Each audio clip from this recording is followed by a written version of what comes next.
माँ शारदे कहाँ तू वीणा बजा रही है।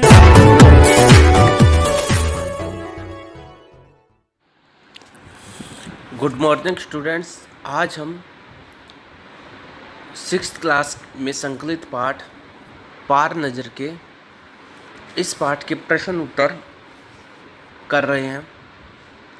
पहला प्रश्न है, छोटू का परिवार कहाँ रहता था? तो छोटू का परिवार पृथ्वी के नीचे बनी एक घर में रहता था।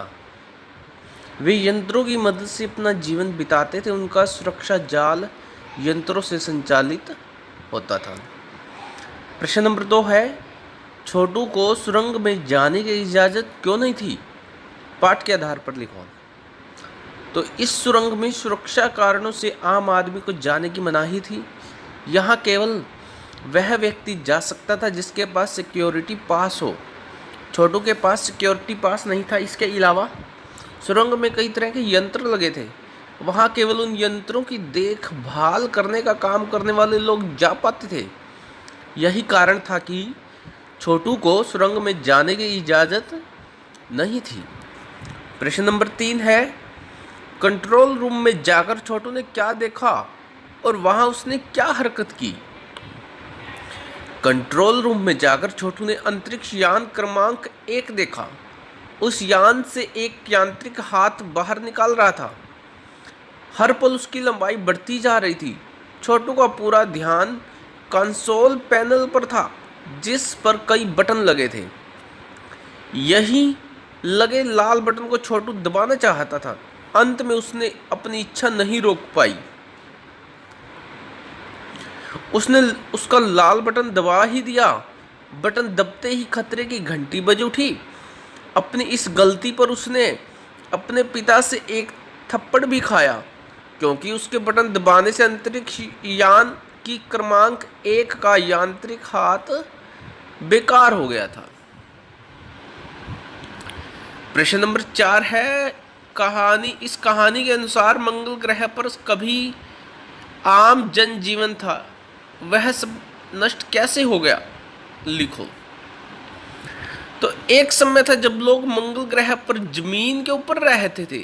ये पुरखे बगैर किसी तरह के यंत्रों की मदद के बिना किसी खास किस्म के पोशाक के रहते थे। लेकिन धीरे धीरे वातावरण में परिवर्तन आने लगा। इससे धरती पर रहने वाले कई प्रकार के जीव धीरे धीरे एक के बाद एक मरने लगे। इस परिवर्तन का कारण सूर्य में परिवर्तन आया था। सूर्य में परिवर्तन होते ही प्राकृतिक संतुलन बिगड़ गया। प्रश्न नंबर 5 है, कहानी में अंतरिक्ष यान को किसने भेजा था और क्यों? तो इस कहानी में अंतरिक्ष यान को पृथ्वी की एक अंतरिक्ष वैज्ञानिक संस्था नासा, जिसका पूरा नाम है national aeronautics and space administration, ने भेजा था। इस यान का नाम वाइकिंग था। पृथ्वी के वैज्ञानिक मंगल ग्रह की मिट्टी का अध्ययन करने के लिए बड़े उत्सुक थे। उन्हें इस अध्ययन से यह पता लगाने की उम्मीद थी कि पृथ्वी की तरह मंगल पर भी जीवों का अस्तित्व है या नहीं।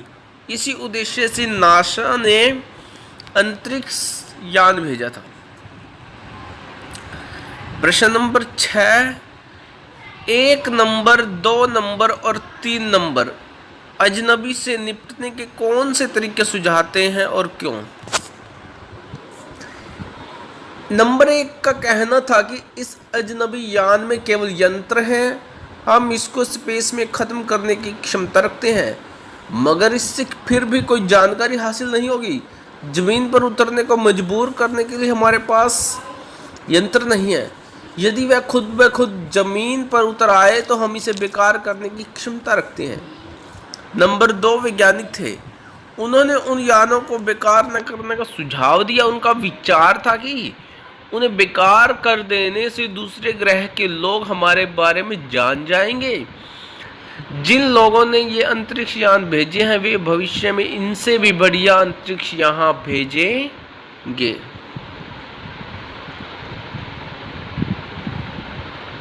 इसलिए हमें इनका अवलोकन करते रहना चाहिए और हमें जहां तक हो सके अपने अस्तित्व को छिपाए रखना चाहिए।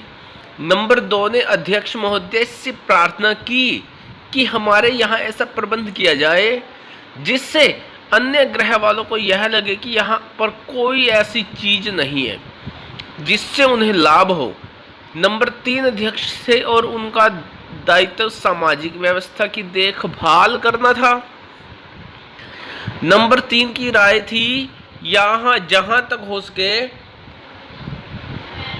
हमें अस्तित्व को छिपाए ही रखना चाहिए, क्योंकि हो सकता है जिन लोगों ने ये अंतरिक्ष यान भेजे हैं वे कल को इनसे भी बड़े सक्षम अंतरिक्ष यान भेजे। हमें यहाँ प्रबंध कुछ इस तरह रखना चाहिए जिससे इन यंत्रों को गलतफहमी न हो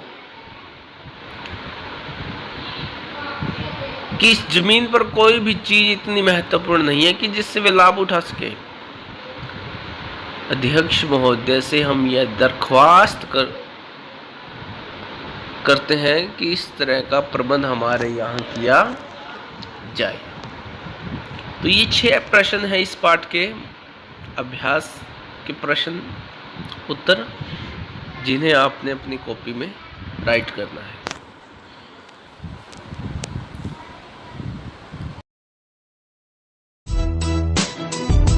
Powered by PK Star 007. Powered by PK Star 007.